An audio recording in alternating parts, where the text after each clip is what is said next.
Pernah tak korang terfikir apa yang akan jadi kepada harta pusaka korang lepas korang meninggal dunia? Harta pusaka bukan suatu perkara yang boleh dibuat main. Kalau kita tak ada perancangan harta pusaka, boleh jadi itu punca pertelingkahan dan kesulitan kepada waris yang kita tinggalkan. Dalam Islam, pembahagian harta pusaka yang telah ditetapkan melalui sistem faraid yang berlandaskan keadilan dan kasih sayang Allah.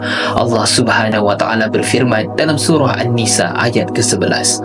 Allah perintahkan kamu tentang pembahagian pusaka untuk anak-anakmu, iaitu bahagian seorang anak lelaki sama dengan bahagian dua orang anak perempuan.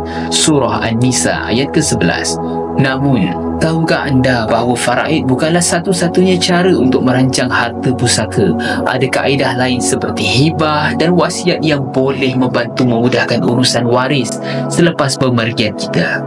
Jangan biarkan harta menjadi punca perpecahan, tapi jadikanlah harta sebagai pelindung untuk mengeratkan silaturahim.